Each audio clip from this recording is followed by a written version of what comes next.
G'day guys, it's Jay here from Journey with Whitefeather, Words of the Warrior on TikTok, and of course a chat with Jay, which we're doing today. I've got kangaroos, I've got koalas, but I'm flying all the way to New York City, New York, Madison Square Garden. I love the pro wrestling. You know, I'm a massive pro wrestling fan. I've got a lovely friend of mine, Ceirra, and she's in New York, and she is a. I'm going to read this off the cue card I've got because it's amazing what you've got. Divine Blueprint Activator, spiritual intuitive coach, and a BQH practitioner. Thank you so much for coming on board. This is totally different than what we've had previously. So I'm looking forward to hearing from you. Now, I'm just going to throw it straight to you and say, right, you've got these three things here that you help people with. And I've seen your YouTube channel. You're doing really well. We'll plug that during the show too. Ceirra, tell us a little bit about yourself and tell us what you do and tell us how you help people. Yeah, so first of all, I love your enthusiasm. Thank you so much for having me here with you. No, thank you. A little bit about myself is I actually started my spiritual awakening because I was addicted to fentanyl and heroin for 8 years. Really? And Okay. yeah, and then I was actually catapulted into a spiritual awakening once I was able to maintain sobriety. Could I ask you about that? Because I went through mine myself, and there was one point in my awakening process. I thought I was doing all the spiritual stuff, but then it was that one point that hit me right down, and I went right down into the black hole, as I say it. Was there a point in that life where you actually said, "Nah, I've hit rock bottom, and now it's time to get up"? Oh yeah, I had so many rock bottoms when I say that I've been to like the darkest depths of this human experience, that is very true. I was in an addiction that was very deep. It was very dark.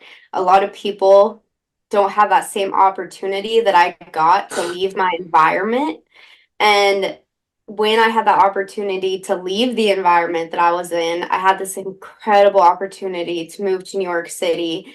And that was when I was actually able to work on my limiting beliefs and change a lot of that.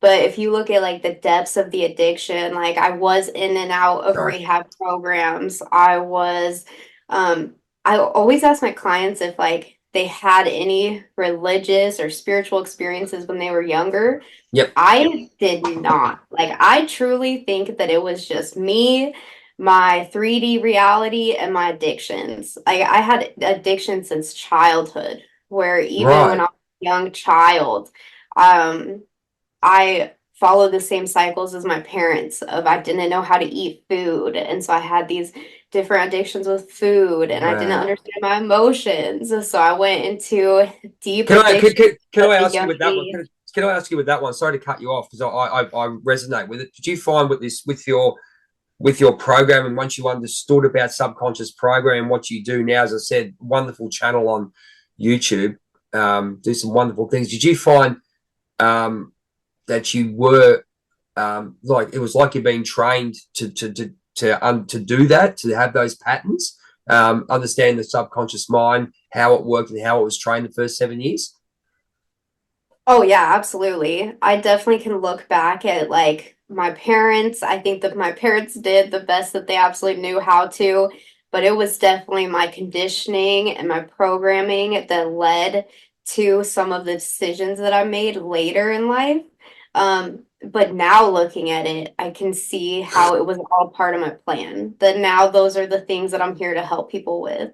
Okay, great. That's great to hear because even to this day, I struggle with that a little bit more than what I do because you still go into those, and it's okay to do so to go into that back into that deep dark forest. But you've got the awareness. Would I say, Ceirra, that you've got the awareness now of okay, that happened, and you had forgiveness and all that.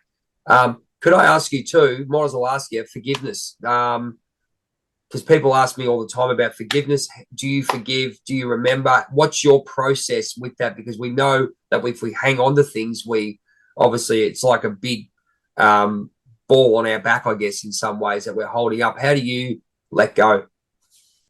Oh my gosh. So there's layers to this.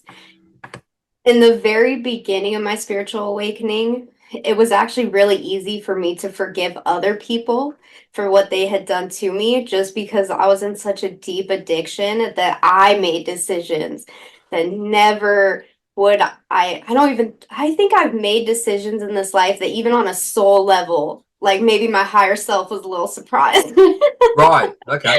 But like the beauty of that is that I was able to see in other people why they made certain actions that they did. And so I forgave others very easily. Okay. It when the forgiveness, when I had to turn that inwards and forgive myself for the things that I did, that I think there's still layers to that that's coming, Yep. but you just have to start with self-love. Like we're never taught how to love ourselves. Well, I got this a friend, one of my best friend. I call him the guru. That's all he needs to be known about. He's one of those. I would think of it one of he's the most gifted spiritual guy I know. He's like one of those hermits who knows everything. When you go to him, you come out, you'll be a different. No, you come out a different person. He's going to watch this and he'll know it. He'll look at me and go, "Why'd you say that?" But why I say that is, why I say that is, how did you set boundaries? Because it's a big thing about in the 3D world, stand up for yourself, do this, do this, do this. But there is when you turn the lamp onto yourself and actually the spotlight on yourself, you find that you've got those two elements happening where you've got your balance on your boundaries, and you've still got what you've done because you've got a great energy. You can see the white light around you. Because how do you let that? How do you balance that? So again, there's layers and there's like it takes a lot of learning of where to place these specific boundaries in your life. So when it came to like my addiction and healing that addiction, I think it really depends on how deep the trauma is. Okay. Because like when it comes to my addiction, like I had to cut off Excuse me. you're fine. I had to like cut off everybody in my old life that had any kind of ties to that addiction. And even now, like I have to set boundaries of like how often I go back to Colorado, how often I put myself back Wow. in the environment. When it comes to my family, I have to set boundaries with them too, but it's in a much different way.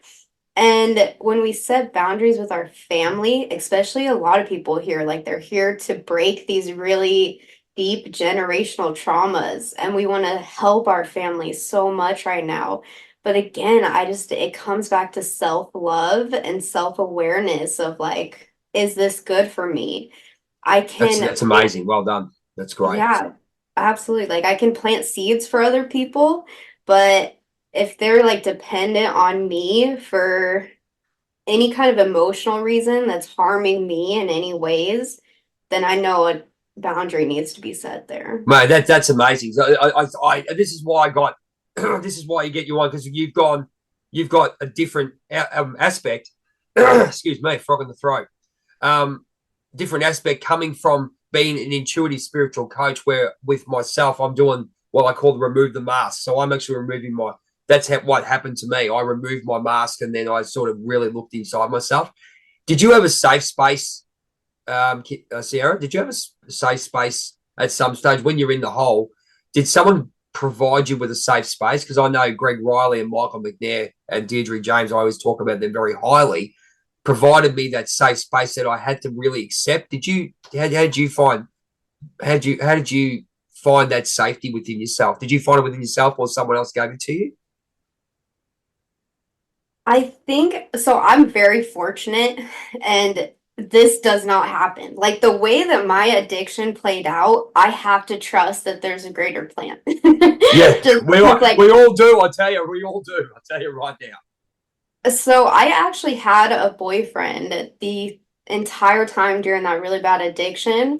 But like for how bad our addiction was, we always treated each other pretty well, like the Yep. best that you can in an addiction like that. Wow. And I actually think that like looking back on it now, like we both had incredible parents. We both were Right. able to like maintain that safety for each other in that kind of addiction. And I actually think that like having him and then having like the divine guidance around me as well is why I was able to be as safe in that environment as I was. No, that's fantastic. That's yeah. As I said to you, you can see by um, yeah, the way you speak. I mean, you get a really good vibe. I mean, I believe I believe there's no, well, you're supposed to be where you're supposed to be, and that's my brother from another mother, Cortez Medford from Spiritual Needs TV. He said that to me one day. He goes, "You need to be where you need to be. We need to be talking right now. We need to be connecting. You know, all those kind of things, and you work through probably the 5-3 3D. All right, now." This stuff that I looked at you, I looked at you, I'm going, right, I've got a bit of an idea. I know obviously spiritual intuitive coach, where I think that we all know what that entails. BQ, is it BQH? Is that right, or BQM? EQH, yes. Yeah, my writing is terrible, eh? Um, my writing is terrible, eh? So BQH practitioner, tell us a little bit about that. We'll sort of we'll jump between two things, because I think what we said at the start, people go, "What is a BQH practitioner?" All yours. So, if you're not, have you ever been familiar with Dolores Cannon Yes, and I know. Q? I know Dolores Cannon. Yes, I do. Yes, so she created QHHT so that during this time, different kinds of people could start to remember more of their divinity. That's how I see it. Okay. I believe Okay. that it was created so that we could go under hypnosis, we could see more of our past lives and Okay. be connected to our own higher guidance ourselves. Okay. So Right. I am certified in BQH, which is a form of QHHT. It's just BQH gives me more leniency to like do things online, but it's still a form of hypnosis Okay. where Yeah. Great. I create a safe space for you to help you especially release a lot of trauma. So we all store emotions and trauma in our body. And so Yes, I we all know create that. We definitely know that, eh? Yeah, and so I create just this beautiful space so that you can work through some of those emotions. You can be connected to your own higher guidance. And then if there's any kind of like past lives you need to see, or it was so beautiful because actually just a few days ago, I had a client where he was so terrified of death. That was his biggest fear in this lifetime. And as soon as I put him under, he was just like switching between past lives. Like it's like his guides had a plan for him and they were like, "You're an eternal being and you're going to see it." And it was beautiful. Fantastic. So with excuse me. So with that, with what you're doing there, so you get people with traumas, because my belief is we always keep our traumas within us, and we have to work with them to use them as part of our strength and part of our growth. You know, so we're still, because once you get a memory, we all know that we can't get rid of it. Let's be honest. We can recall it. As far as I know that, because I can do it. When you get sort of like, I guess, Phoebe from Charmed, here we go. You touch something, you go, "Oh my god, I remember that." Massive Charm fan, love Charmed. Me Anyway, too. love Charmed. There's We'll go into that later. We'll chat offline about me and my love of Charmed. But anyway, there's always a connection for that too, you know. So like those spells, they all go. Everything's connected. I can keep going, but I'm going to keep on track with what you're doing there. So you get someone with major trauma, with major traumas, because I get people asking me, "How did you get out?"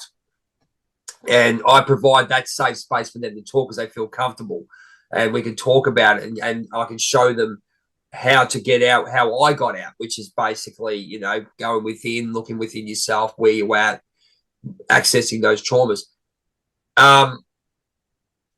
Because a lot of people come to psychics and spiritual guidance just to see how I can be better, but they don't want to go inside. What's how do you answer that? Because a lot of people are now looking at it where they say that they should be going to people to actually heal themselves instead of looking for answers. Does that resonate with you with what you do? Yeah, absolutely. And so that's what BQH does is I just create the safe space for you to heal yourself. Like I find that your higher self already has a plan for you. It Yep. already knows what's going to happen in that session, Yeah. and I'm just creating the space for you to heal yourself. And then it's so cool and it's so beautiful because like once you have that experience once, then you have the tools to start healing yourself, to start healing more of your traumas, and you're not as afraid to go deeper on your own. Yeah, and you're always there to guide people. Like I say to some people that I talk to, and they go, "How did you do it?" I go, I journal. I went in and just talked about what's happening and how you can turn that around. I actually use the image, and I think you're doing the same thing. Look in the mirror. No one looks in the mirror. No one wants to look in the mirror. No one wants to know the truth about themselves. Would you? That would be fair to say? Yeah, absolutely. And I think that that's part of your spiritual awakening is just coming back to who you actually are. Yeah, exactly. I think so too. So let's go into the divine blueprint activation. Does that have something to do with the Akashic records or anything like that? Or is it mainly to do with you find their blueprint, access their blueprint, and then you get them from where they are here, work on themselves to get to that blueprint? Am I close or? You're close. Oh, it's not bad. I had no idea. I'm just taking it apart. It sounds pretty cool, eh? You're close. So what I do during a divine blueprint activation is this is just a session that I record on my own. Yep. And I work with my higher self, my guides. We work with your higher self and your guides. Yep. We tap into your divine blueprint. So each chakra actually has its own blueprint. It has its own layout of the superpowers that you wanted to bring into this life, of the soul experiences that you wanted to bring into this life. Yep. There's just a lot of distortions and a lot of blocks that we have to actually work through before we can even get to the divine blueprint. So I do so much in one session because I'm clearing your energy, I'm clearing attachments, I'm realigning your Excuse me. chakras, Yep. making sure that all of your chakras are in alignment. And then we're reading your divine blueprint and doing any kind of activations that your higher self and your guides are asking me to do. Fantastic. So look at when you go and when you come in. So some people who aren't, and this is where I think the problem some people find, they want to find a result of where we are, for example. We're still growing every day, mind you, but they see where we are, they see where they are, and they want to do this. Like, and this is where the problem is. I think that's what we're both, I think a lot of people are bringing out now. They're actually seeing that, the catchword at the moment is shadow work. Bloody catchwords drive me insane. But I think what you're doing is actually looking within yourself, and everyone has their own different journey. And going righty, we have to sort of look at where we are and who we are and what we're doing. And we're looking at Stoic behavior from Marcus Aurelius and Epictetus and all those leaders back in the Roman era, that they wrote some basic things how to actually act, especially as a bloke as well, but also as a human being. And I think we've lost that in the 3D. Would you say in the 3D world we're at the moment, sort of been disconnected from the earth? Would you say that? Oh my gosh, it took me, I wouldn't say it took me a while, but like, especially at the very beginning of my spiritual awakening, I did not feel connected to the earth at all. Like, Yep. and I remember being like that in my 3D reality. Like, you don't realize that Gaia is this breathing, conscious being. And it's so funny because when I was like looking at different podcasts, that was one thing that I loved about your energy was I was like, he's so different than me. He's earthy. And I When you love say the that. earth, with the feathers, I'm really connected to Yeah. my strongest past life's a Native American Indian tribe, in Native American Indian tribe. So yeah, the earth. It's funny. I know with what you do. Do you connect? I believe because we've been disconnected to the earth because we are earth beings. I have my theories. I'll leave it at that.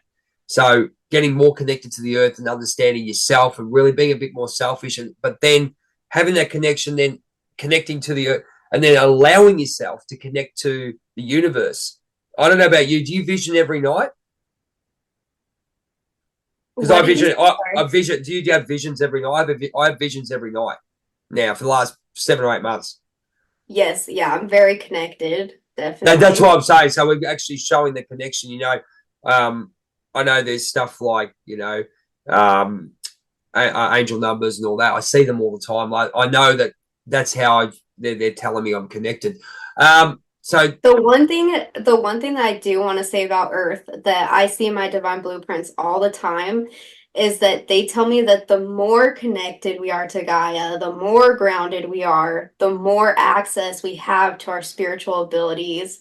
And we can actually, there's a lot of people here that like are doing a lot of grid work and they have all these spiritual abilities, but they don't realize that it's like we have to be grounded in our human experience to use them. And fantastic. so we need to cherish that connection with Gaia. Oh, I reckon, yeah, I'm with you. I think ever since I had that awakening process, and still, look, I still drop down here and there, and I probably you have your days and all those kind of things. It reminds you that, and a big thing for a big one, I think, with the 3D is ego. I think where our ego has been so misguided or more masculine energy towards it the last, say, 20 years, especially. It doesn't matter. And ladies and gentlemen, males and females have masculine and feminine energies. Any spiritual coach will tell you that.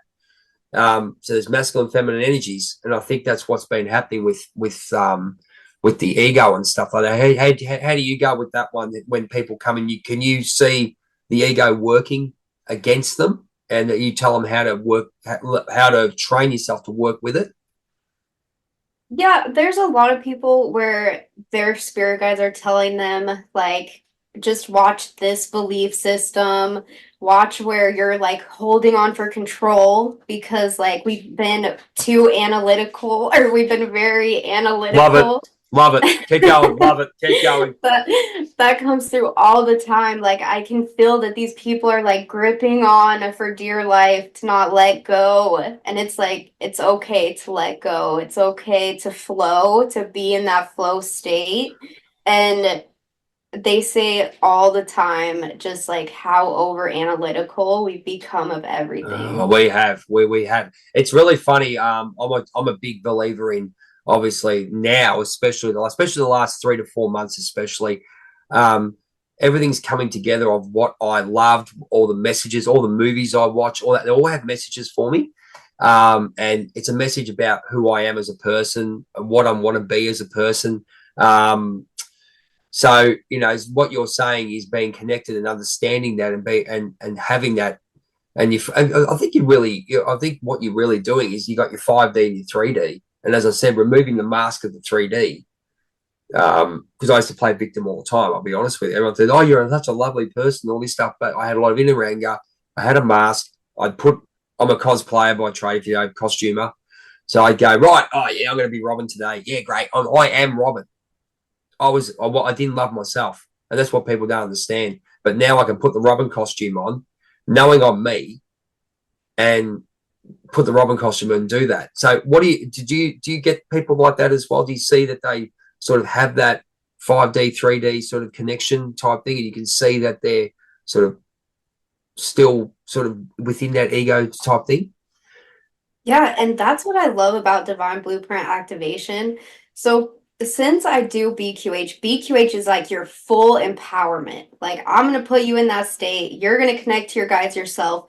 And I actually struggled for a little bit that, like, I do the sessions myself because I felt like I wasn't empowering that person to connect in. Okay. But what has happened is that so many people don't even know where to start. Like, so many people are just like so lost and so numb that they have no idea where to even start on their spiritual journey.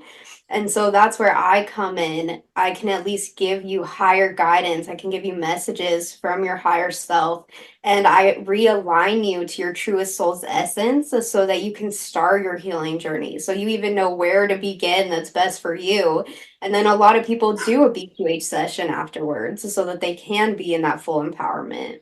That's fantastic. So I want to ask you about the sessions that you have, because I know people ask me about the use of, I guess, psychologists and all that. So my opinion is, yes, you got to use what you got to use.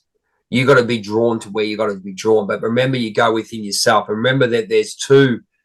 We're sort of getting you out of this old you, which is I call the 3D, as you do, and then moving into 5D. Now, I used a holistic counselor as well as what with Greg and Michael. And then the thing is, Ceirra, and you did, and you can, and your adjustment to it too. We did the work, but I don't think people really have the. I believe that people just don't really realize it's a lot of work to get to where we've had these issues like we all have, and Diana and Sarah and all my friends in life theories and Jackie and Cortez, we've all had our issues, but we've done the work, and I don't think people really know how to do the work. Would that be would that does that resonate with you at all? When I was tapering off of methadone, like when I finally made that decision greater than myself to get off of fentanyl, I was tapering myself off of methadone. I would meditate for 2 to 3 hours a day and just give me this, I would give myself the safe space to cry my eyes out. And Wow, that that's great. probably, I never felt my emotions my entire life. I did everything I could, rather it was food, or rather it was like other types of A substances in quick, I there. saw like a quick hit type thing. It doesn't matter what it is. I mean, I had food addictions, and and you still have that. Your sugar addictions and all that. It's still an addiction to stop. Okay, so we've got 10 minutes to go on this first part. So those kind of things. I get where you're going with that.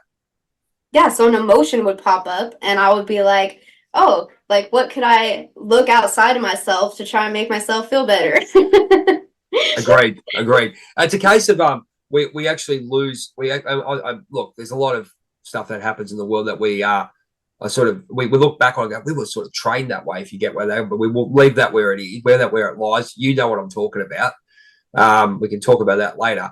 But when you came out of that spiritual journey and looking at being a spiritual intuitive coach and what you do now, I mean, and this is your platform of what you do to heal, because um did you find your purpose? I mean, did you, and I'll tell you mine after I get yours. Did you really, was there a time when you found your purpose? Like you just said, okay, I'm on the right path. I sort of understand it. Would that be because you sort of force, so at that time, I mean, I'm sure you did it too. You sort of go, when am I getting out? When am I getting out? This is the one. This is the one. But suddenly it came that you knew that was the point, that you made the turn in your life. Yeah, so I would say like your purpose has layers. So it Okay. started as like, oh, you're just here to be the light, to spread love. That's what my clients always hear in sessions is like, you're Yep. just here to be the light, like, especially at that beginning of your spiritual awakening when it's a little Yep. overwhelming. Yep. And then it starts to build. So then I started to feel like I was here to help people with other addictions and to help these break these And habits. I'm going to cut you off right there just quickly. When you were in that situation, because I was doing the same, I was more a people pleaser, and that was shadow work. That was my old shadow, right? And I thought, oh yeah, I'm helping people. I'm happy. Everyone likes me. Did you have that situation as well? Not so much with people pleasing at the beginning of my spiritual awakening. Oh, before that, into it. Sort of like, did you sort of reminisce about, go, hang on, I'm a bit of a people pleaser back then, but now it's sort of, I realize that and I've changed. If that makes any sense. So when you went through your spiritual awakening, I was a people pleaser before my addiction, absolutely. that's Like where I'm at. That's where I'm going. Yeah. I was so afraid of like how the other people would see me, and I just wanted I think I was just so afraid of other people's judgment that absolutely I just wanted to see I wanted them to see the best in me that I couldn't see in myself. Yeah, it's a big thing. I think that's why I asked you, because I mean you've gone through it, and it's what you're doing here and what you've described so far is amazing. Because you probably get those. Because a lot of people get those questions, and a lot of people just within their ego they just don't understand what's going on. So when people come to you, so I'm jumping a little bit up because very interesting stuff. It's fantastic. I just want to jump to the spiritual intuitive coach side of things. When does that come in your therapy? Does that come in after the two blueprint ones, or do you just sort of feel what needs to come? Yeah, it's kind of just like all become mixed in together, Oh, just okay, yep, cool, really just like depending on what the client needs. right. Usually they will just like schedule a BQH session or a divine blueprint. Yep. and then it will turn into that once I see what their needs are and how I can help them more. Oh, fantastic. Okay. So yeah, so let's just go. Let's go with that with what you're doing now. As I said, we're just jumping up and down, but this is the way that I do the interviews because it's just so interesting in what you do, and it's about telling people about your great journey and what you're doing now. As I said, I wouldn't have reached out otherwise. I saw your channel. I got to speak to this lady there. Spiritual intuitive coach. Tell us a little bit about that because there's people who have a different purpose on that. How do you work with others? I think it's actually turned more into an empowerment coach. So Oh, right. Yeah, cool. Excellent. yeah, I am very big on releasing fear and feeling powerful and safe in our bodies because I Okay. think that that is actually what we need right now. And then I empower you to be able to make these connections on your own. So Okay. I teach people how to connect in with their own higher guidance. Okay. BQH sessions, like doing hypnosis like that, the one thing that it does is it opens you up as a channel completely and it allows you to trust yourself and trust your intuition. So Yep. a lot of my clients just want to do a BQH session like once every 2 weeks, once a month. I actually think that like my spiritual awakening was so catapulted because I was doing BQH sessions like once a week in the very beginning as for my YouTube channel. And then I saw that it was like, whoa, this is actually a So part of you've got that on your YouTube channel. I mean, you got so many videos and stuff. Have you got that on? Have you got an actual session on your YouTube channel that you do, or an example of how this works? Or Yeah, so there's a lot of examples of this on my YouTube channel. yep. The coolest part about my YouTube channel is it's almost like you can see my very first video was when I became a BQH practitioner. That was like one of my first BQH sessions ever.